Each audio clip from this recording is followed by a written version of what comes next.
The views and opinions expressed on This Can't Be Adulting are solely those of the host and do not represent or reflect the views of any individual, organization, employer, or entity we may be affiliated with. The content of this podcast is for informational and entertainment purposes only. Listener discretion is advised. Yo, welcome to This Can't Be Adulting, the podcast where two guys who probably should have it all figured out absolutely don't. Careers, money, relationships. No one handed us a manual, so we're figuring it out the only way we know how, with real talk, deep dives, and a whole lot of laughs. I'm Herb. And I'm Derek. And if you're out here wondering, am I doing this right? Trust us, you're not alone. So hit play, relax, and let's figure this out together.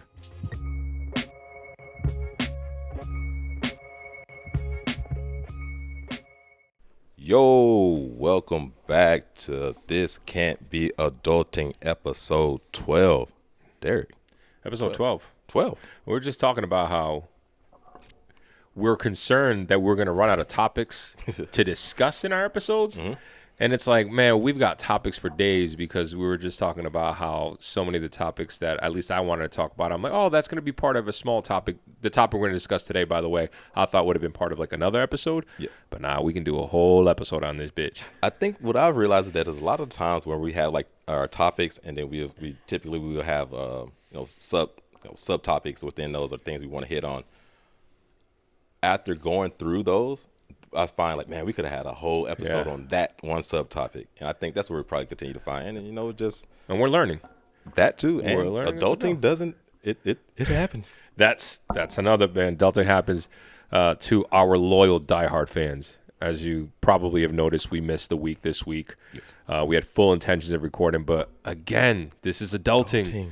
Adulting happens. Herb had some mishaps happen with his car. Yep. He was traveling. I was caught up with work and like just trying to keep my head above water. And this is part of what adulting is, man. Man. And I think this goes back to that consistency episode that we had. Yeah. Are we too hard on ourselves? Yeah. Are we too hard on ourselves? I ain't gonna lie, I was being hard on myself too, but then also was like, man, this is it did what it was out of your control what happened there to you. We go. And it also was like, damn, it's always, and there was another thing that just hit me was like, man, it's always something. Like always. It's always something. Just when I thought like, all right, damn, I'm turning on, having a new job and having like finances, like, all right, things about like getting able to like save and do these things. All of a sudden it's like this happened. Like, damn, here we go again. It's always something. I know we have a full episode, but this really touched on a really good thing about what I've learned about adulting. When I was younger, I always thought that, and we're told that once we get to a certain point, everything's going to be better. And I somehow still think that way.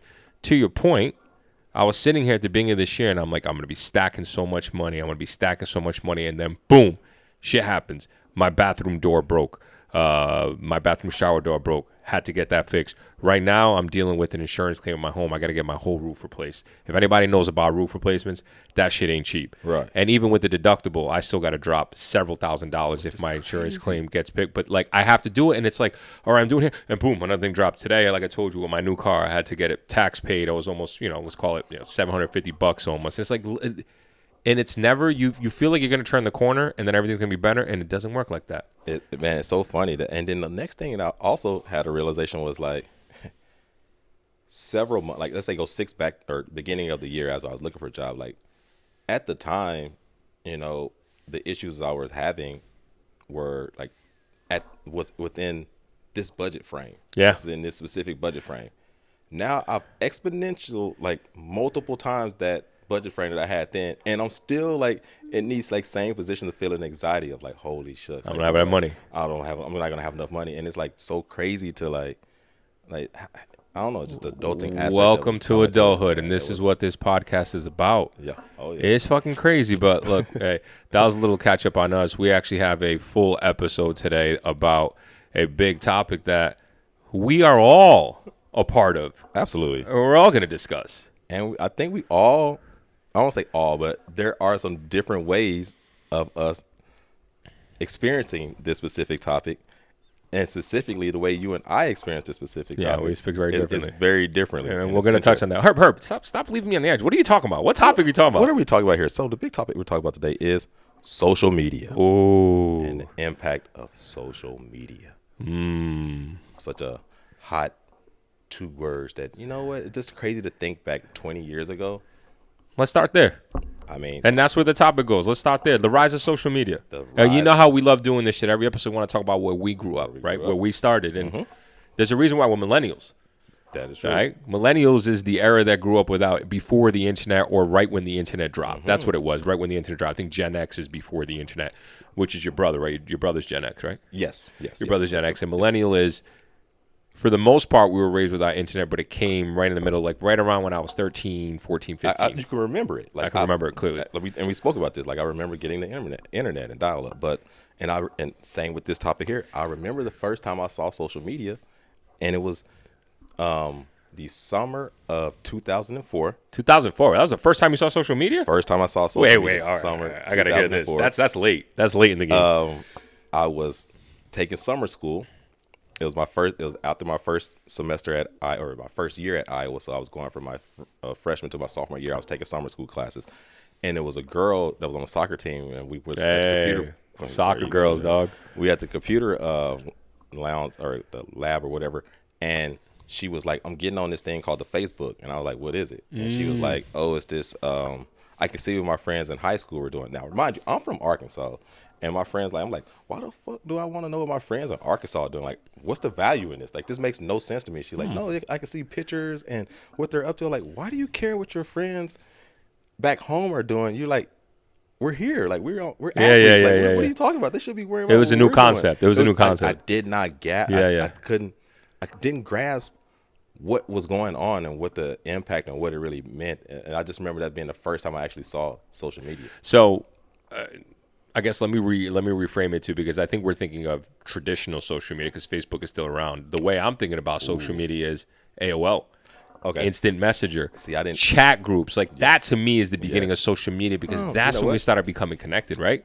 That is very true. Yeah. So I'm thinking 13 years old when I got my first computer. Yes. Okay. That's when we had our first computer at home, and I would be in chat rooms, which, goddamn, what a dangerous place to be now that I think about it these days. No parameters. You ever remember ASL, age, sex, location? All the time you thought I got an online girlfriend. She live in Kansas. She sending me pictures. It was probably some fucking weird fucking dude in the basement. Oh my god, it's so bad. Right up the street from you. Right up the street. But right that was the first era, the first iteration of social media, right? And it wasn't called social media back then, and I think that's why we don't necessarily relate to it. But talk to me about your experience with that. So I'll be honest with you, bro. I did it, and one of the things I would say growing up where I grew up and being very rural, and I guess everyone had it at the same time, is what we all had dial up. But as more of the internet got faster and faster, people started going on to higher bandwidths, and we never got there. So because of that, I feel like I never really adopted the whole chat group thing. Like in the very beginning, I had the AOLs. I had I had all the screen names, and I would get in there, but I was never really interested in people that felt like it was too far away. Like, I don't know who this. I'm never gonna see this person, so I never got enthralled with it, and I never went down. So I really after. Bro, I probably maybe had it like 13, 14, but after that, bro, once I was driving and was you were out there. I never was. You were living life for real and not behind screens. I mean, I would say that yes, but I see the benefits of it now because now nowadays your dating is basically what we were doing back then, but now you actually can see the people and it's right around you. So I think maybe I could have. It was different there. It was different there, but I think that was the first rise of it. But when we start talking about real traditional social media, I'm thinking about even pre-Facebook. I'm thinking about I used to be on Mi Gente and MySpace. Hell no. Oh, now I was on MySpace. MySpace. Hey, Mi Gente. Well, the equivalent, I think we talked about this, is it Black Planet? Black Planet, right? Yeah. That was the equivalent. Mi Gente. Of course, we out here just separating ourselves. Imagine if there was a whites only one or something. People be flipping their fucking lids, dog. I'm sure they got one. We don't know about it. Yeah, exactly. But that's when I started remembering that. And MySpace was before Mi Gente. Mi Gente was in high school. Right, and you used to be able to create your own pages, very similar to MySpace. I remember making this corny ass page. Yeah, you could put out music. You had to know how to damn near code on that. You did. Seriously. You had to go find websites where you can code and get your background. And now, no fucking idea because it's all taken care of. But that was the first. That was the first shit that I remember of social media, and that shit was hot. Like the MySpace used to have your top 8, top 12 friends. I remember that. No Tom. Yeah. I remember that part. But MySpace, I even got my MySpace account after my Facebook account. Because like I said, it was that summer. So the next thing I signed up for it. And bro, come fall 2004 when school came back in, and then I was like realized what we're doing on social media, like with Facebook. I can do like talk to people all around the campus. I was like, oh man, this is back. You had to have the your university had to have email, right? The email yeah, address. they had the email, but it was going from university to university. So That's all it everybody was. It was only college kids there. So your Yeah. university had to get it. So it's almost like locked you into this university here atmosphere. Or I think like Iowa State man had it. Like it was gradually growing, but you could start poking people and like Yeah, I was the sliding poke. DMs poking like bro. I The was on it. poke. Hey, and just a reminder that weasel face, fucking pale face killer Mark Zuckerberg, he started the Facebook across the river from where I went to That's school. right. So we were one of the first schools that had Facebook. And I was right remember in the epicenter I there. was right there because it was around the same time. Zuckerberg is 2 years older than you and I. So he literally started across the river at Harvard.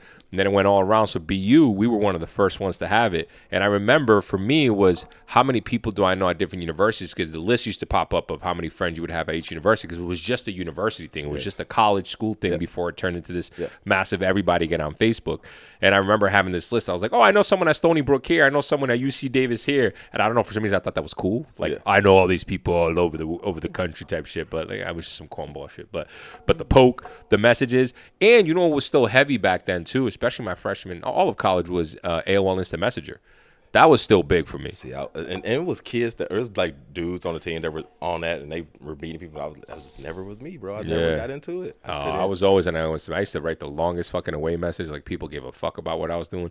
Yo, we're talking about a time where, and you still can, I suppose, but like people used to through their entire day. So if you wanted to get kidnapped or killed, it was easy to find you. Yes. Like I remember like seeing guys being like, I'm here at this time to look like they sound busy. And it's like, man, you just telling everybody where you at. Like we gonna easily find you, no problem. Hey, at the time, he was having a good time. At the time, we were having a good time, but it also wasn't what it is today. That is true. Which is a big difference. And so then I don't remember, while I remember it being awesome and dope, I don't remember, at the time, at least at the time, you had to be on your computer. Yes. There was the cell phones didn't have it. No, there was no smart. Still didn't have it. And then we got the sidekicks. You remember the sidekick? I had the sidekick. So on Sidekick, I was able to get on AOL Instant Messenger. Yes. I had the AIM icon there. And that's around 2005, 2006. Just started getting a little dicey with that shit. Now you had access to it. There was some weak internet connection so you could possibly get on Facebook. Shit started changing. Yeah. Shit started changing, right? Yep. So Facebook took over, and that was when MySpace kind of went away. Yes. Because Tom ended up selling it to, I can't remember who, for like $500 million at the time, which was massive. Now he could probably sold that shit for $15 billion. Yeah, you know, WhatsApp just sold, Facebook just bought, or Meta just bought Facebook for $12 billion. Yeah, but everybody uses it. I mean, we were talking about traveling internationally. WhatsApp. It's good, but my point is Instagram, which has been massive for a while. Facebook bought Instagram for $1 billion. And that was also like 8-9 years ago. I can't remember. You guys got to check that. But $1 billion at the time was crazy. Instagram is way bigger than WhatsApp. $1 billion though, and WhatsApp just over $12 billion. Fucking inflation, dog. I mean, we grew up in the epicenter. Where's our cut at? Like, What the grew fuck, up in bro? the time. We helped build that shit, Our dog. peers built these things, and we're like, here we are. So I think that led into my next question, and maybe I just answered it. But when did you start realizing that social media, in the traditional standpoint, what we recognize now, Facebook, I guess what was it? Let's say MySpace. I'm trying to think, because Instagram or Twitter started really coming up. But let me pause it because I feel like I'm leading you to the answer. But like, when did you find that it was becoming a force of life and a force in culture? I think it's right around 2000. Whenever the iPhone came out. Smartphone, 2007. Smartphones really came out. And I think I didn't get my first iPhone until maybe like 2011. Same. But Same. Seeing people that did have them and started seeing like having these multiple profiles and different, and then they're starting to come up with the apps and stuff like, oh, well, you can access these, these different applications, these different social media, and you keep people up to date. So I think that's when I was starting to realize, like, dang, everything, like everybody's on social media. Like everybody has once Facebook allowed everybody in the public to have accounts, like it was like, all right, so everybody's on here. And I think that was the first time, like, okay, social media, like this is a big thing. And then I think once you start hearing the sales of like the companies being acquired, like whether it was, I remember the Snapchat guy. No, Snapchat was a big, In the basement, created this app. All of a sudden, he was turning down major offers and stuff like that. I think that's when I kind of like started looking like, man, this is some major, like this is where everybody, like, this is really, really becoming super impactful. This is where like life is happening right now. Like social media is becoming real. I agree. Around that time, you started recognizing, all right, Facebook is a serious force to be reckoned. You remember Vine? Oh yeah, Vine, which was later. Do it for the Vine. Do it for the Vine. Do it. I ain't gonna do it. Do it for the Vine. All right. And then Twitter came out hard around like 2010, and I don't remember why. I significantly remember the top 2 accounts with the most followers was Ashton Kutcher at the time and CNN. They both were the only accounts that had over 1 million followers. This is in 2010 when 1 million followers is crazy. Now, granted, 1 million followers now for a regular person is not, but like Instagram, the most person with the most followers, like individuals, Cristiano Ronaldo. Yep. He's got like over 500 million that is crazy, followers. Now, it's probably a bunch of bots, don't get me wrong, but like still just relative. Like we're talking about people with almost 1 billion. Yo, the population of the world is 8 billion. Right. You got 500 million people. Which is crazy. That's a percentage of the world. Yeah. That's like a significant percentage of the world that's following you. Yeah. And that's, I mean, to even think about, and that's where we get back into, I think, going into like the impact of social media, and where when you start to like realize like how influential, and I think even then I saw how big it was, that in the sense of the massiveness of the scale of it. I think the impact of it is something that I'm still just recently starting to get some. I'm glad you brought that up, because that was going to be another question, because we're talking a lot of superficiality stuff, just like the sheer number of people and users that we saw using it. But like, when did you start realizing the actual genuine impact on human culture, on forming and molding what our culture is today? Because another big social media thing that I completely forgot to bring up was YouTube. Oh my gosh. YouTube dropped in like right around that 2007, 2008 frame. Yep. And now you getting live videos. People can post videos and stuff, because and it was massive. Again, another one that was bought by Google for only $1 billion at the time. Yep. And that was back in 2012, 2013. Crazy. And we like, man, they bought that for $1 billion. That's crazy. All you do is upload videos. That's yeah. it. And like, just to see where it is now, like, man, like, this crazy. But I think when I started to see the impact, the big event that really showed me the impact was the 2016 election. Oh, that was wow. And I mean, I would say that's because even for like, Obama had a really groundswelling back in 2008, and we were talking about like, social media had a good ground. It was a grassroots, grassroots efforts, and like, he was utilizing social media. And even then, like, okay, it was kind of like, yeah, everybody's on there, but I didn't feel like it was like impacting like that. But I think when 2016, when the whole like the Trump, all those things started to happen, you kind of see what happened with social media and the things that came out of that. That's when I started to see the impact. Like, holy shit! Like, people are out here really living their life and really taking this as if it's real life, and it's really becoming their real life. Like, social media is real life now. But like, that's why I say start to see the impact. Yeah, I don't know if you've ever heard this saying, and I'm probably gonna screw it up, but like, you don't know the moment in history that you're in when you're living in it. Mm-hmm. And I think that's a direct reflection of how I feel when you're asking me the question of when did I realize the impact of it? Because I don't think I started realizing it, or I didn't realize it in the moment, but it was a major impact, not just to me, but to society from like 2012, I want to say. Mm-hmm. Like, it was crazy because, to your point, now companies were using social media to get their word across. Yes. Because the biggest revenue for companies is ad revenue. Right. It's about the amount of eyes you can get on an advertisement. Yes. And before, it was heavily reliant on radio, TV, these mass media, billboards, in some way, shape, or form, newspaper ads. And now you've got targeted 100 millions, billions of people on this platform. Oh, yeah. And it was game over, and it literally changed everything. And that's how you start molding a society and a different culture to believe and think and act a certain way. You have something to say? Go for it. I was gonna say, like, and even just nowadays, with when you start talking about the advertising, it was back then it was a lot of spray and pray, where with social media now, we're filling out, I think that's when we started to hear the like one of the buzz phrase in technology became like, oh, data is the new gold. Yeah. And like, all right, data is the new gold. And it's a very catchy thing to say, but I think that's what I kind of started understanding, like the impact and things of social media is one, like you got our profiles out there. And now you're starting to see these targeted advertisements that companies are able to do with us. And I think that's, like I said, just going back into That's a buildup. So going back, like, around that time with the rise, 2007, let's call it 2007 to around 2012. Mm-hmm. What platforms were you on? What did you use the most? How did you interact with it? Like, how did that look for you at the time? Did you feel like you were falling into some sort of trap in some way, shape, or form, or how were you using it? No, not at all. Because I think I've always been slow when it comes to adopting technology. Why is that? I just think that, to me, I don't immediately, and this is probably a bad thing, I don't immediately see the value, and I don't immediately feel the need. Like, why is that? I'm going to continue asking. I think it's deeper than that. Is this just like something in you gives you hesitation?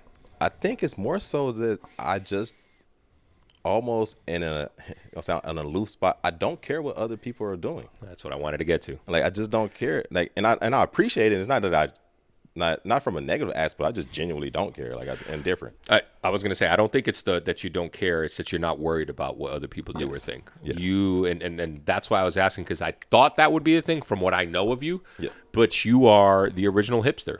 That's some cool shit over there. I don't know. I'll figure it out when I figure it out. I march to the beat of my own drum. Yeah, absolutely. And that's not a bad thing. That's a good thing. In this case. In some cases, social contract. Come on, get it together. Yeah, so what were you on? What were the platforms you were leveraging? Facebook. I was heavy on Facebook. Facebook was your thing. Heavy on Facebook. I did get an Instagram, I think, right around 2000 and it must have been 2012 because my first Instagram post was you in your car.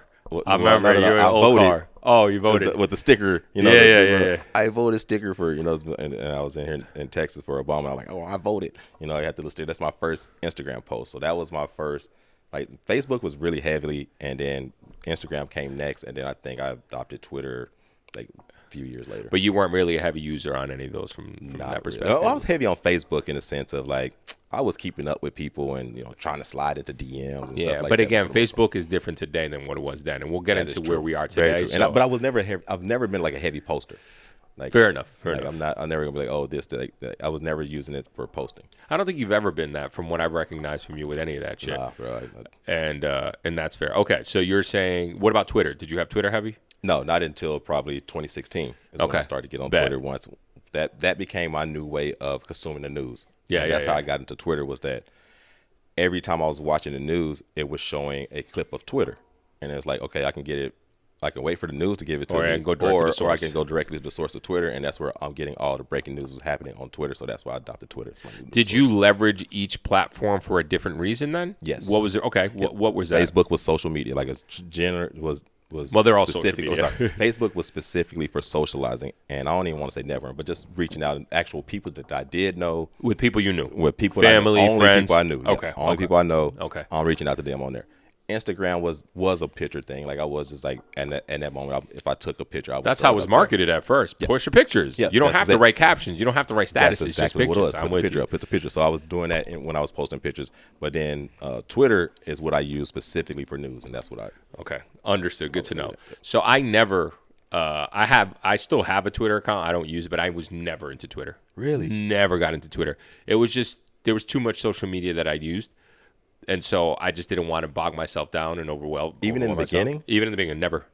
I didn't actually get a Twitter account. I probably got it because something happened here at South by Southwest where you had to post something, and I just got an account for that, literally. Yeah. Where it was like, oh, post on Twitter that you want to do this, we'll get you a free ticket. And so I did that, and I just have had a Twitter account since then, which is now X.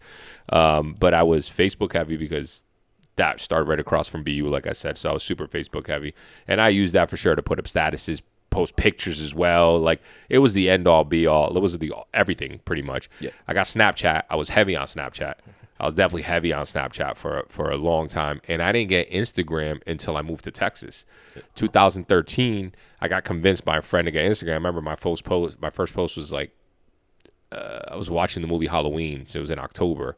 and I posted a picture of what I was watching or something. It was some cornball shit. I mean, all my posts are cornball if y'all know me anyway. So, and like those were really the big social media platforms that I use. Now, granted, YouTube, I didn't even use YouTube heavily until like later on, and so maybe we get into that now because that's really the only traditional social platform I use today.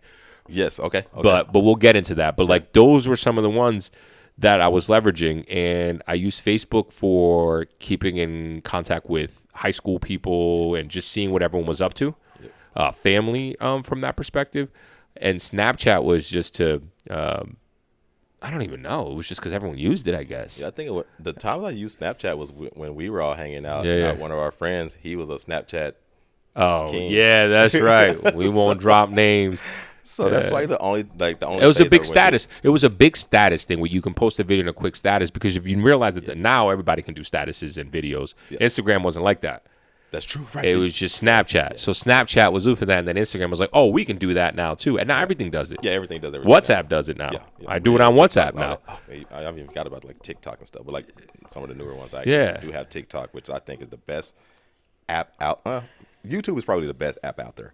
TikTok is right behind it. Like TikTok is amazing, bro. Like it's so addictive that I purposely stay away from TikTok. I give myself once a day to go down to TikTok. So that brings up a good point. You're talking about TikTok being amazing, but it's so addictive. So is it amazing?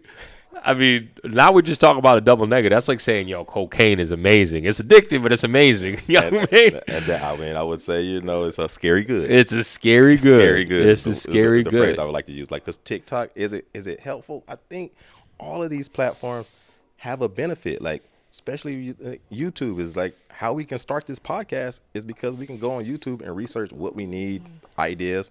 We can leverage, social media to get the podcast out there and connect with people. And like those are so many, like they have their benefits. Sure. But with everything, there's always going to be detriments to it. Now, overall, if I was to give it a score, I don't want to hear it yet. We're not there yet. Okay. Let's not even go there yet. Let's not even go there yet. Because we're going through the evolution of how we've experienced social media.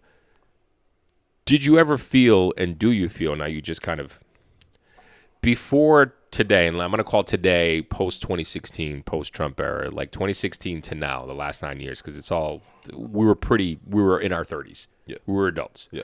Prior to that, I'm going to consider us kids. Our 20s, we were kids. Yeah, all right, before that. So that's why I'm giving that, like 2015, 2016, I'm going to do that. Did you feel like you were ever consumed by social media back then, by any of those apps? You said you used Twitter, Facebook, none. You didn't feel like Never. Okay. Never. All right. So you just felt like, did you feel people around you were? Oh, yeah, absolutely. If people that were heavily into social media. Like our friend, our Snapchat. And I was like, everything. I couldn't fathom. I'd never understood. You never understood it. To that. You never understood it. You say appeal. Is appeal the right word, though? It could be. I'm just thinking I consider social media like a drug. And so if you want to say cocaine has an appeal, sure, but I think it's more the addiction to it. It's pulling on the strings that make us addicted to the things. Dopamine. Yeah. You never got that. No, you never got that with that. Because I think that for me, one of the great things, or maybe even a bad thing, is that I never felt the need to compare with somebody that wasn't in my circle. Love that. And I think I felt like what I was seeing was that, like, man, you're doing this for people that are way out there that you have no idea. Like, seeing an Instagram model to me is almost like they're not real people. Like, even just seeing people, like, even, and not in the sense of, like, I think they're unattainable, just more like that's just not real. You can't interact with them. It ain't real to me. Yes. That's rare. That's rare. And when I say rare, like, yes, you're going to find plenty of people that say that, but I strongly believe that most people, even though they're going to tell you no, do get addicted to it for that reason, do look at all the models, do post all these things because they think that that's real life and they think that that's what it is, and they don't have this mentality where they can separate the fact that, dog, I don't know you, nor do I care, nor am I going to worry. Like, that's rare. Yeah. And social media companies, technology companies, they know that that's rare. And they know that most people are, I don't want to say weak-minded because I don't want to shit on people. It's not the case. And being straightforward, I was that person to very much a large extent where I allowed that to get me addicted to these platforms. I guess, well, like, what like I've posted things and I'll look at the likes or the engagement of it, but I've never been someone that's like I had to like, oh, I need to get that post. Like, did you feel like you needed to either like ingest what was on social media, or did you feel like you needed to put something on? Like, what was the? It was never that I felt like I needed to, it was that I wanted to. Or what It's was, different. like, You know what I'm saying? The posting stuff, no, there was never no need. Yes, I would look and be like, do I got likes? And I'd be like, oh, I didn't get likes, but it wasn't anything where it ruined my day. And I never felt like, oh, I have to post because I need to get these likes. If not, like my life is ruined type of a thing, or I'm going to be down or sad. I was never the type of person that's like, oh, this picture, if I post it, if I don't look good, I'm going to have to delete it. Like that was never me. I don't mean it from that perspective. But there was this addiction to all of it, to Facebook, to Instagram, to Snapchat, where I had to be on there and look at what other people were doing and look at posts. It turned into more than I need to look because I want to see what people are doing, and more of like the reality is, and I think this is for a lot of people, as people can't be alone with their thoughts anymore. Okay. And so they have to be doing something at all times. Okay, and so that's what it turned in for me. Yep. And then later it was like 3 hour streams, not because I needed to. It wasn't because, yes, there was a lot of comparison going on 100%, but it was more of like, I don't know what to do with my time, where it's like, when did that change? Yeah. When did that change? Where we grew up, we're millennials, like I said, we didn't grow up 2, 3, 4, 6, even up to like 12, even up to like, let's call it 18 years old with this constant phone in your face with all these social media platforms. We didn't grow up with that, but somehow I still fell victim to what I think a lot of Gen Zers and Gen Alphas are facing today. And that's the realization that I feel like I've had to come to, is that this is like, I feel like for so long, as in like being older and speaking to like my younger family members, is that I was telling them, social media is not real. Like that was almost my thing, is like, that ain't real. This not real. It's not real. What you see is not real. And that is true, but this is their real life. And it's almost like telling a kid in high school who gets, dumped by a girlfriend, like, hey, it's going to be okay. At 30, it will be okay. But in that moment, this is their whole life. It isn't okay in that moment. And I think that's where I've had to try to understand, like, this is, like, social media has become people's life. Like, it is real life now. And we're going to touch on that, because I think that's a good topic, and that'll be more towards the end. Just this idea of, is social media a good or a bad thing, or is it none of them? I don't want the answer right now. Let's not talk about it. As we go into the evolution of it, I'm talking about, when I say today, again, I'm going to repeat, I'm talking about 2016 to today, to actual today, okay? What are the social media platforms you've used in the past 8 years and you continue to use today, and how do you interact with them? Oh, absolutely. So I still use Facebook as just because, again, it allows me to still connect with people. I feel like Facebook is the one app I have where it's people that I actually know. Like, it's my real, and I will say this, Facebook probably has my real profile on there. What you mean, you got fakes out there? Twitter? Heck yeah. You got my man got burners, though. Yeah, absolutely. They call them KD, baby, out here. Commenting left and right. That is starting beefs, throwing the grenade. But I don't post or anything. I would say I don't post. But that is my... You commenting? Not at all. I don't even post. But I feel like that, that is my advice. So what you doing with the fake then? Because I just like, maybe if I want to like something, or people I want to follow, or if it's like, I'm trying to think. People you want to follow, so not like but who you worried about seeing that you're following that's gonna see your life? You can follow like some OnlyFans models, or like, but even like politicians, or like, I don't want people to be like, so like, even if I like a specific like political things and like that. So that's why I just more so that nobody's gonna be like, oh, let me find out low key he out here liking Trump's fucking post. Low key Herb out here like, I agree, get these damn migrants out of here. Treason, take them to jail. all of them. Pardon all the January 6ers. Right. No, but that's my advice to people. Like, yo, get a burner account. Like, if you'll just get a burner. But I will say this. Here, I'll wrap all this up quickly and no, question back to you. Yeah. I'm also just a lurker. You're a lurker. Media. And I think it's a good word that we always, I'll have to pop the meme up that you sent to me, but it's like the person that's like on the edge of a rock, just looking out on all the people. Yeah. That's me on social media. I'm never posting. I'm not commenting. I just see it. Like, so you're an observer. I'm an observer. You're just an observer. I think gives me a healthy relationship, because I don't care to comment. People don't care what I got to say. Like, they don't want to hear that. That's good awareness to have. So Facebook, X is number one. I will say I spend most time on X because this is where I ingest my news from. I do get my news from X. Facebook, that's where I'm just like looking at people around me. And then TikTok is just for pure Entertainment. dopamine hit. Like Pure that just will wasting my time. wasting Wasting my time. away. I'm talking about hour, dude. I can be scrolling for an hour and a half and be like, dude, you got to get out of here. Like I don't mess with TikTok. Chinese people got you, bro. They know how to make a product. They know how to freaking. They made a hell of a product. Thank God they're not fucking in the cocaine business. Yeah, fentanyl is too strong. Nah, They made too Jesus. much of a product. Facetiously. So, do you think, with the exception, sounds like of maybe TikTok, do you think you have a healthy relationship with your social media Yes, platforms? absolutely. Okay, elaborate why you think it's so healthy. Well, that's you know what I say that because it doesn't drive me. I'm never like itching to see like what's on social media or where I'm never like fiending for my social media. How often are you on each platform a day? Do you know?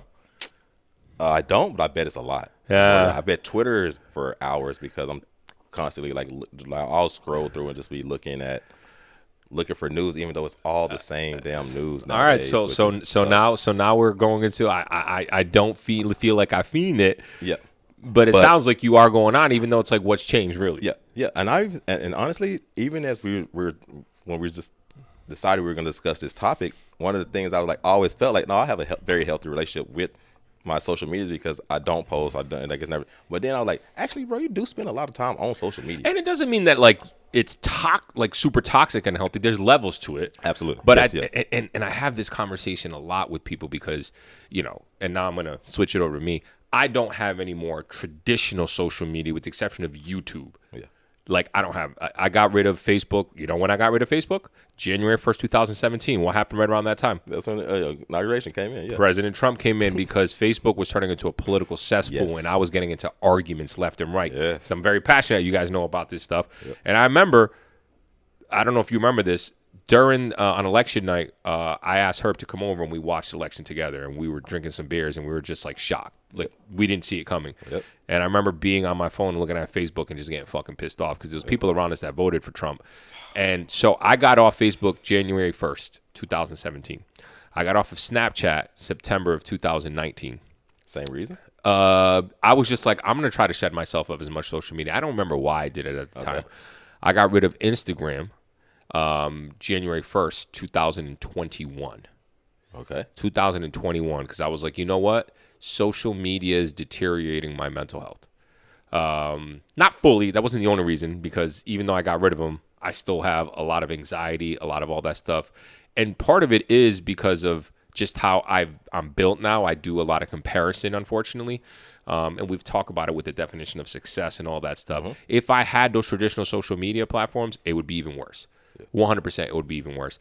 But Facebook, Snapchat, and Instagram, I was heavily on. YouTube, I wasn't before. Now I am heavily on YouTube. And I do read comments. I don't comment that much anymore. I really don't. Yeah. I genuinely don't. I'm like, there's no point in commenting because there's just a bunch of dumb bots that are trying to start shit. But I get all my news through YouTube. And no, I don't mean, it's like from just what I consider credible news sources that aren't corporate media that are vetted out type of a thing. I do have political talking heads, but it's all their news coverage is based on morality and values. Now, people might argue, oh, no, it's not the case. And it's like, look, at the end of the day, regardless of what you say, I still don't sit here and think that the other side should die or that they shouldn't get health care or they should anything. I still believe that they all should, even though I can't stand them and any of that. Do you listen to any of the other side? Like, do you ingest any of their?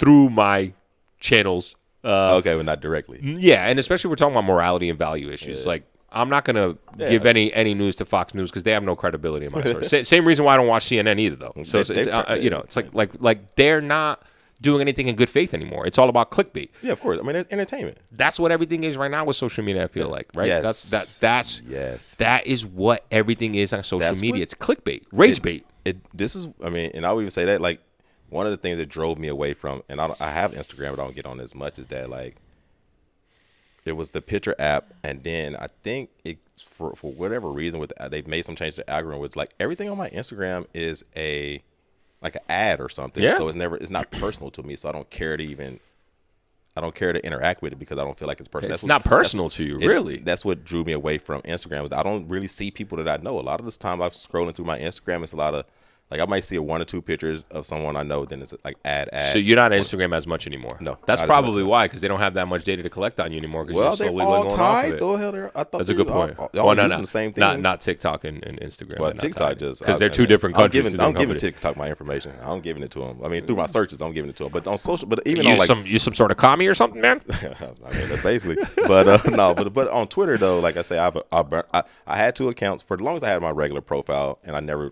posted or anything. Like I was still lurking. But then I think it was around the KD burner time when he got exposed. I'm like, I should have a burner account. I should have a burner. And I haven't gone back to my regular account on Twitter since I can't even think of it. Like I don't. So you're just always on the burner lurking. My burner comes up. Yeah, it's always on the burner. But like I said, I'm hilarious. not posting anything. It's just more so like just all the pages and all of the like content that I follow.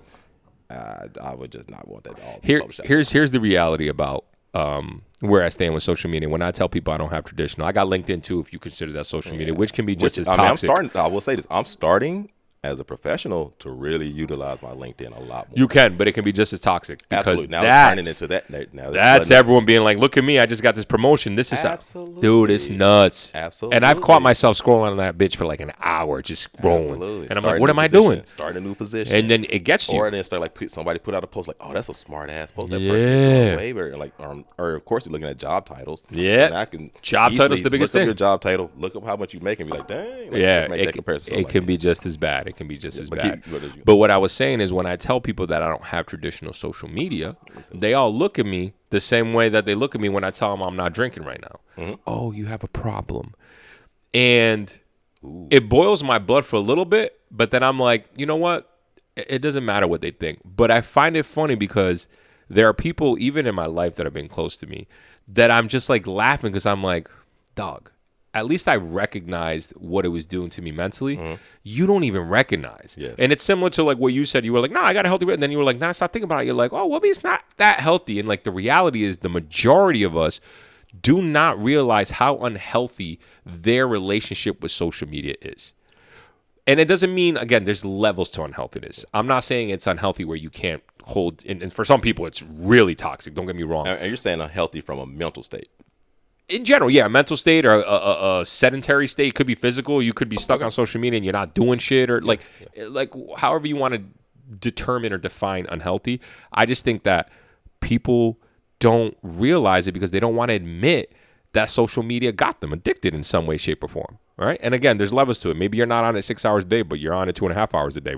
That's a lot of time still. That's still a lot of time. Absolutely. And so that's what I find funny because I recognize that about me. And I'm not saying I'm any better than anybody else because I still am on YouTube. I'm literally on YouTube all the time on TV. I don't even watch TV. I cancel I'm on YouTube all the time. Yeah. And I think there's a level of unhealthiness to that. I'll be the first to admit it. So I'm not saying I'm better than it, but like the scrolling, the everything. I got a boy who's like, oh yeah, that's what's up.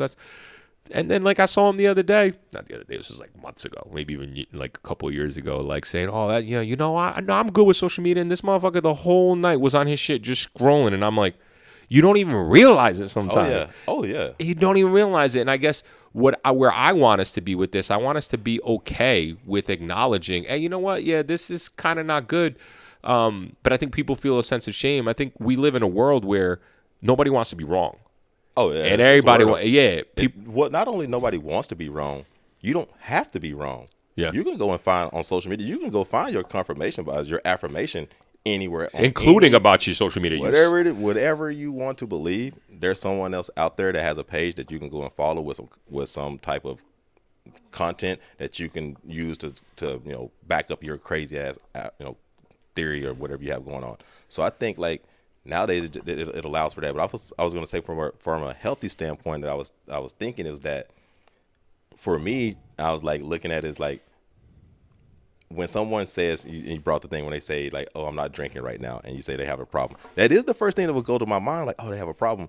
And even when I hear people that say like, I never have had a drink, or I used to drink, but I don't drink anymore, I'm thinking like, oh, so you just can't handle your alcohol. And I think like that's what a normal person would say is what they're implying by saying like, oh, I can do this, but you obviously can't handle it. So you got the problem, but I don't have the problem. I think that is something that like I have to like even come and start thinking of and be cognizant of, is that like, yeah, like just because I'm not posting, just because of my because of how I engage with social media doesn't mean that I don't have an issue with social media. That's something. Oh, a small whatever it be issue, and I agree. And I just think the first step is like, for anyone listening to this, like, just honestly take a step back. As I say this, as we post this on YouTube, but take a step back and be like, all right, let me be honest about myself. Have I ever tied myself on social media? Do I acknowledge when I catch myself in a doom scroll and look at the time and it's like, oh shit, I'm an hour and a half in and I'm looking at a bunch of puppies and cupcakes, and then all of a sudden I'm looking at a bombing, or like whatever the case is. Can you take a step back after scrolling for a while and just say, how do I feel right now? Mm-hmm. Like, how do I actually feel right now? Yep. Do I feel good? And most of the times you don't. And the reason why I say this is because that's why you keep scrolling. Yeah. Because when you scroll, you don't have to think about how you feel. Mm-hmm. You don't have to feel what you actually feel. Yep. Yes. And so that's a big indicator. And I guess I got into pragmatic practices too soon because we still got a couple of topics to talk about. But that brought up something to me where I was thinking about is like a lot of times where I really try to catch myself, not even just social media, but just like you're saying, it's all on our phones in our pockets, is being out in public and on my phone because I'm like using it as a crutch. Like, okay, it's a crutch. It's this place I don't want to be social with people, or I don't feel know uncomfortable. People. Yeah, I don't feel like I feel awkward. So then I can just we all do that now. Here. And I like that's why one of the reasons why I try to be cognizant and step out and be like present in the moment is like stepping away from social media and those types of things, because that's something I thought of is like, I hate that, I find myself using social media as a crutch at times where to make me feel comfortable in certain situations. But Herb, you know what? You're not the only one. And it's literally 95% of the people out there. I mean, you go out and look at it. Guarantee you, now look at that. Our listeners, just be cognizant. Again, you guys are probably listening and being like, nah, I'm good. I have a good relationship. I guarantee you most of you don't. And I'm not saying this as like a shame on you. It's not a shame on you. But I think everybody would feel more liberated if we all just admitted, like, yeah, dog, social media got us, because these tech companies, they're using algorithms and AI to psych us the fuck out. Mm-hmm. And like, I think that's what we need to admit. I think we need to maybe stop. Man, maybe I've had this conversation with you, Herb, but like, we need to stop thinking like, oh, this is just a new thing that, everyone needs to get used to. Like the same thing as like when the TV came out, when the radio came out, when Elvis Presley moved his hips this way, everyone was like, oh my God. And it's like, it's really not the same. It is the same in a sense of like, it is something new, but back then we weren't dealing with AIs and algorithms that are designed to overpower our natural evolutionary brain and how it evolves. Like, our brains aren't evolving as quickly as these technologies that are meant to drag us in. Yes. And the only way to combat that is to be aware of what you're doing. Well, I mean, and I think it's almost like it goes against what AI even is designed to do, because it's specifically designed based on these models, based on this research and this science on what is appealing to you or to us individually. And I think, you start speaking about the algorithms and things, and that's why it is so hard to where you look and you can see these confirmation bias. And I would say I like to see all sides whenever I'm looking on my social media, because I'm looking at news articles and things like that. But I do understand that, like, I'm seeing the same thing all day. And I know that if I pull up my social media, it's not going to look like someone else's social media feeds. Sure. And there's not going to look like mine. So it's like, I'm just being fed what the computer says. And the computer is specifically designed to, work specifically with the way our brains are set up and the way that we think. So I think that's a huge, like I say, we're at a disadvantage when we're trying to fight against the robots. Yeah, it's crazy. So, I mean, I'm just going to ask the obvious question that we'll be asking. Like, do you think social media is helping us more, hurting us more, even, or neither today? As a society, I think it's. I don't necessarily mean you and I. I think it's okay, defend yourself. And the reason I say that, like, do you think it's helping us more? Yes, absolutely. Because there's things that now, because of social media, we do have access. The world has gotten smaller. We do have access to the truth if we seek it. If we seek it. Loaded. Because nowadays we're not beholden to mainstream media, what's put in front of us. We can see what actually is happening across the world and not rely on mainstream media to feed us whatever propaganda that they may have set up for us. Now, that said, these platforms also have their own propaganda that they're pushing as well. But I think it does give us an ability, and then also the connections. I mean, like I am without social media, like I'm still able to, I wouldn't be able to connect with people that I went to high school with, people I went to college with, or even not even saying like they just even see that they're alive. And there's times we always want to keep up with people and things like that. So I think that's healthy to do as well. So I think overall it is been beneficial for society. However, there are absolutely some, drawbacks that's come, especially for the youth. I think, I couldn't imagine being a kid growing up right now with all the pressures. However, I think for the overall aspect of it, it is great because if you are the weird kid, quote unquote, you do have an avenue to meet up with other people who would have been maybe called weird or things like that. And you do have, the opportunity like to get information. If you're the outcast in your family, if you're different than other people around, like you do have a way to be able to connect with others who may be like-minded like you.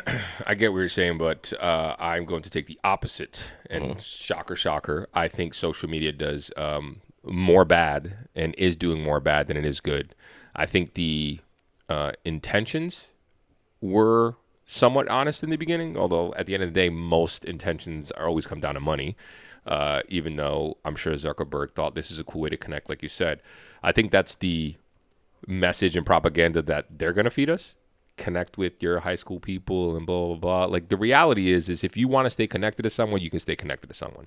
I think it's all smoke and mirrors to say, oh, it's nice to see this person. Like, okay, cool. But like, I don't really need to. And if I want to stay connected to people, I really can. I don't need to be on social media. Now, this isn't me rallying against social media saying, get rid of it all. That's not what I mean at all. Because like I said, I think it's more of 70% of social media is bad. And I think 30% of it is good. And that's a big number that I still think is good. The bad is from just the amount of time we spend ingesting it or the content that we spend ingesting it? So those things that you mentioned aren't the reason why they're bad, but they're the tools for what makes it bad to us. So I think the amount of time that's on it and the content that we are ingesting and the echo chambers that a lot of people put themselves in and the misinformation and the disinformation and again, and the time consumed on a screen, that all is very detrimental to mental health. And I think mental health is one of the number one issues in this world. In this world, not just this country, in the world. Because while you think that you have a sense of community, you don't actually have an in-person sense of community. You can say, I've got friends, and you can stay on your computer online and never interact with someone in person at all. Our children are being raised on technology, on these phones, on these computers, on these social media platforms.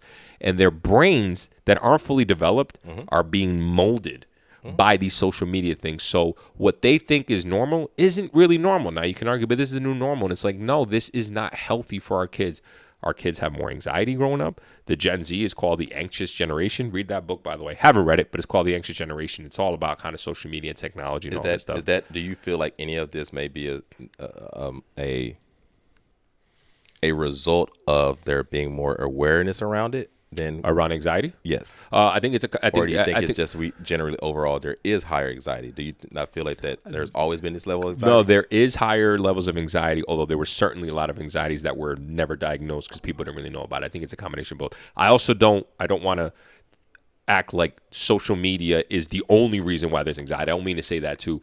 There's plenty of other environmental issues that contribute to anxiety, broken households, and all that stuff. Where you go to ingest all that information typically is social media. Social media. And I can just say from a me perspective, it's like I saw what it was doing to my mental health. And I'm like, yo, this is crazy. This is me, a millennial who didn't even grow up. Like, this is me already with almost a fully developed brain, which is debatable. 40 years old, I don't even think my brain's fully debatable. We don't know what the fuck we're doing adulting here, but I got a fucking health insurance claim for my roof. What the fuck? The hell am I? Got to get my roof replaced? Shingles gone? Anyways, and so I saw it, and I'm like, I can only imagine what it's doing to these kids. And it's just, I just think that we are up against robots. We are up against AIs. We are up against technologies and companies that claim that this is for connection when it's not. It's all about your attention because attention is currency and people are paying for your currency. Absolutely. Why? Because that makes them money. Absolutely. And when that is the only motive, most of what they're going to do is not going to be good for you. If you want to know if social media is being used, ask any of these executives at any social media companies that they let their kids have any of these platform social medias. They all say no. They go, oh, I would never let them use it because they know what goes into this shit. Yeah, of course. They know. To a certain age. I mean, you can't keep them away from it. Children, because it is. No, you can. But it's just the right way you do it. Age? What do you think feel like is the appropriate age to give your That's kid tough because I can't tell anyone how to parent. I would say 16 years old, and it would be with a conversation, and it would be like, hey, do you see how your friends are? Do you see how much anxiety they have? Do you want that? And have an honest conversation.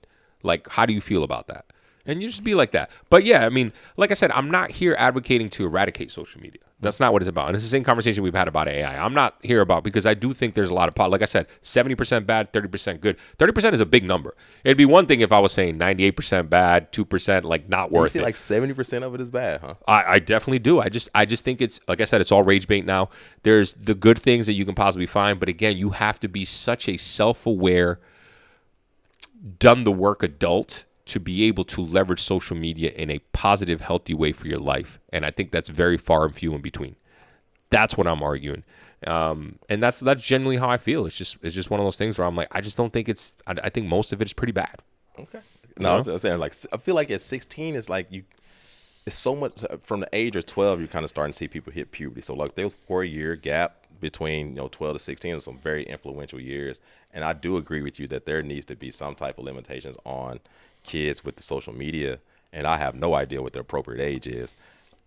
But I also see where it's like, man, once they're friends, if 13, 14, yeah, you don't want them to be left out. You want to be social pariahs. Yeah, I get that. About like feeling, apart and like getting like bullying and things like that. Like if you can imagine the type of things that people are going to be saying, like just dumb stuff the kids will say. Yeah, of course. But I think this is a whole nother conversation that we can have around the sense of community and the sense of,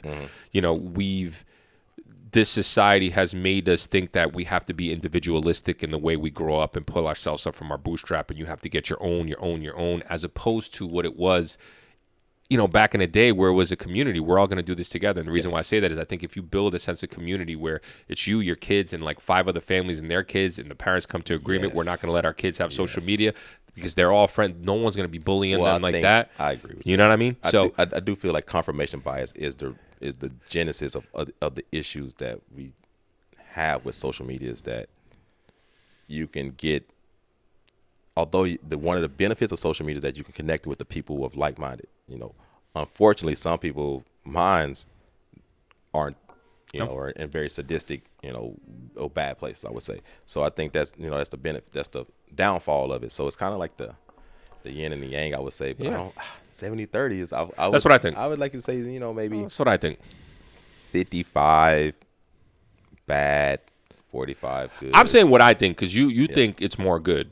When you say you think it's 55 good and 45 bad, how much good do you think it is in your opinion, percentage-wise, the split? When I look at it, I would think that, it's probably, and I think it would go for different ages, but for me, myself, I'll say it's probably 50-50. Like for you? Yeah. Yeah, that's right. I'm just talking about in general, and I get that. And I think we all have our different, because again, you came here thinking, I have a healthy one, and now you think about it and when you think you have a healthy relationship with social media, you're gonna view it differently on what you think the good.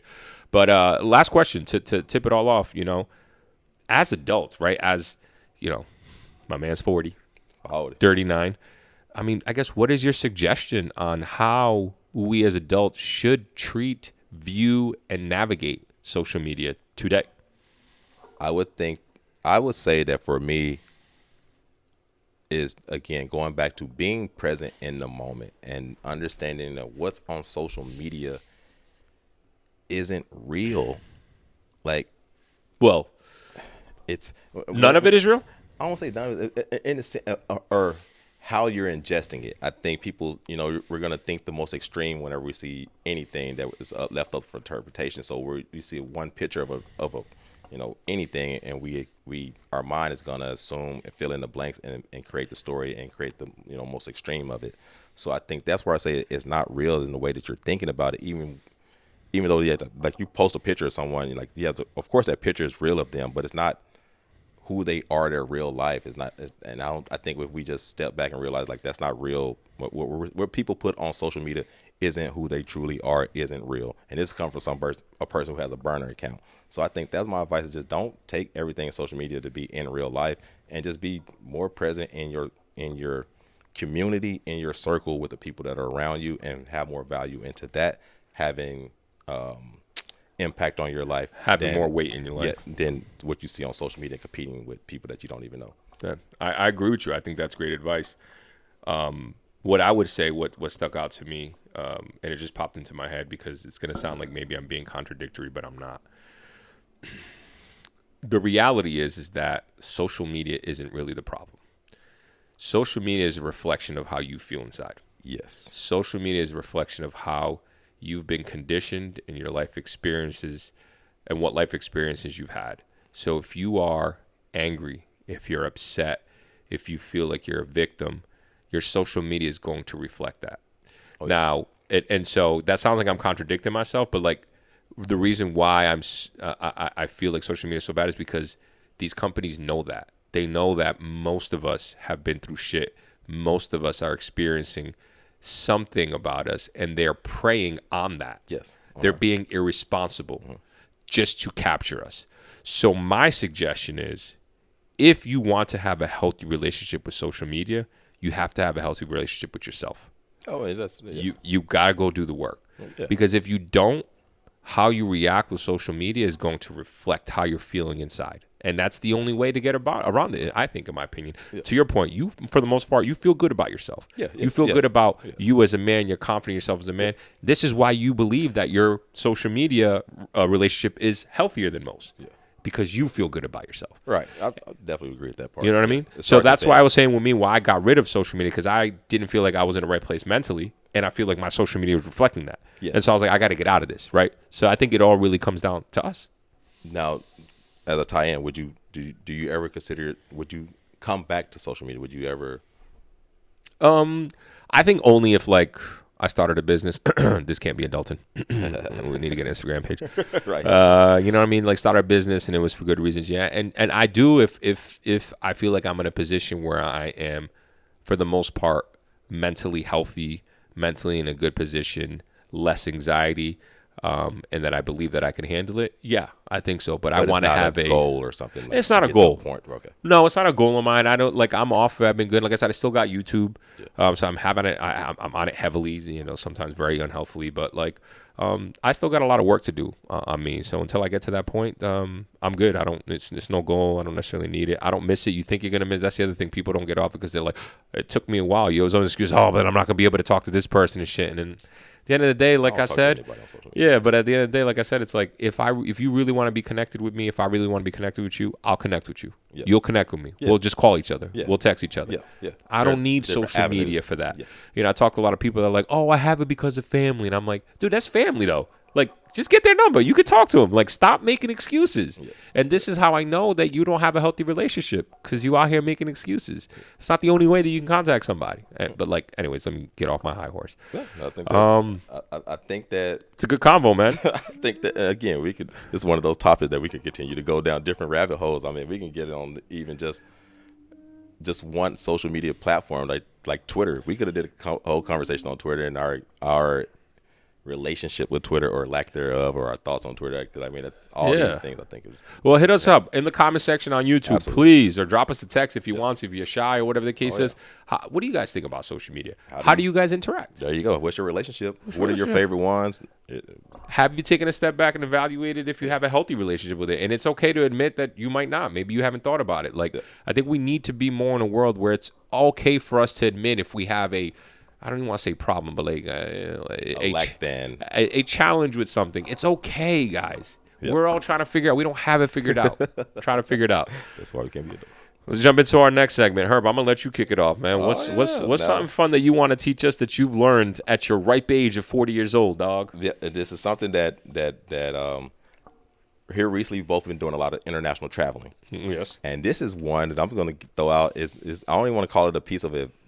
I'm saying advice. Guys, if you're an international traveler, or if you just travel, you know, if you're thinking about international travel. Hold on, when you say guys, you mean like actual men? Sorry.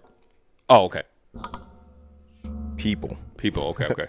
Our viewers. Viewers. If you are a person who travels internationally, or somewhere, or even considering traveling, I would highly, highly suggest getting Global Entry. Do you have Global Entry? I don't. Oh my gosh, bro! Is it a game changer? It's a game changer. Is that just like in domestic TSA pre-check? Well, thing about Global Entry is this: it comes with pre-check, so you can get pre-check on your own. And I think it's like it may be $100 now, or you can do Global Entry, which comes with pre-check, but Global Entry is done through U.S. Custom Borders. It's a different little bit process, but it's $120. Fill it out. You can do most of it online. That's cheap as fuck. Yeah, $120 last 5 years. Oh, it's And just like if TSA pre-check. If you have kids, then they can apply for free. So you only have to pay the application on $120 for one person. Then the rest of the children can apply free if you do it at the same time.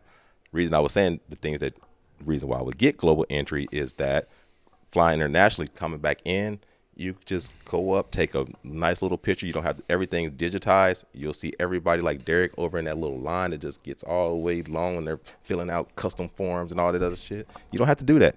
Take a picture, go on, and you're out your way. So you skip the entire customs line. You'll take the picture. You walk over. It's all digitized. So then when you'll have to still hit like one of the kiosk person, but it's pretty easy. It just looks at the thing, confirms it, and you're going on. And that gives you also domestic TSA pre-check? That gives you pre-check. Because I just got pre-check for the first time this past summer, a year ago. Yep. It was the first time I had it. Yeah.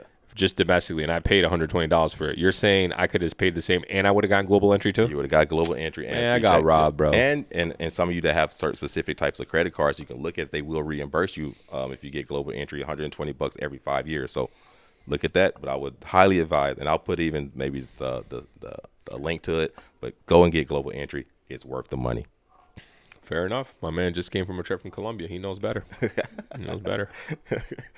And now, jump over to how about yourself, sir? What are you gonna? This is completely unrelated to social media, but I was watching a freaking YouTube video about this, and this shit blew my mind. I don't know why this blows my mind, but this blows my fucking mind. Okay. Did you know that 95% of the global internet and telecommunications traffic goes through undersea cables? Bro, I've just learned of this under these cables that run literally cables that run across the entire Atlantic Ocean. Yes, yes. Like for us to be connected to Europe Yeah. and the United States are through underwater cables. Yes. And these things, they get disrupted sometimes, and they, What? But they have these long, like the whole span. There are 750,000 miles of undersea cables in the world's oceans. That's wild. Just to put into perspective, the Earth's circumference, Yep. all right, is 24,000 miles. Now read that number. How many? And there's 750,000 miles of cable. So let's just say the Earth 25,000 to make it even. You'd that's 4 times 7. That's 20. That's 30 Earths laid out flat of cables. to just connect us with this. I just connected. The moon is 250,000 miles away from Earth. So we can throw a cable up there. We can throw those Lasso cables. We have more cables there back and forth 2.5 times. Yeah, we can lasso them with these cables. 3 times. Sorry, Yep. 3 times. Well, that is crazy. That is. I can't. And they're all for internet and telecommunication. Yeah. And I'm like, how do they get down there? Well, man, we What happens if they break? Because like, go and fix them. how do you get that low and that deep? Because like, for example, like they were I was watching this because I was watching a special on the Mariana Trench, which is the deepest place on Earth. You can't get down there. Yeah. You can't get down there. Yeah. We just know about it. And I don't know. It just blows my mind because like, what if something happens where like a cable gets cut? Like, what are you gonna do? They like, fix them. They've had this happen. of course they do, but it's just I don't know why that's so crazy to me. Our cable and our internet are on cables that are under the ocean. At the end of the day, I feel like with technology, at the end of the day, something plugs in somewhere. It's all it is. Something plugs in somewhere. It's got to be some sort of hardware, and obviously now we've got satellites and stuff like that. But like, that's a whole. Anyways, that blew my mind, and I just learned that recently. So well, as we tie off here quickly, they're talking about putting a transatlantic tunnel that you'll be able to take from London to New York in 1 hour. Maybe they go right alongside the cables. Train? Yeah. That's gonna take 75 years to do. There's actually $20 trillion project. $20 trillion, bro. That's trillion. That's what's our GDP in this country? Okay, anyways, I'm just fucking wilding right now. Yo, we are way over limit, man. Oh man, Herb, guys, it was good times. It was a good time. You did it, Herb, as always, Herb, good times, baby. Peace, y'all.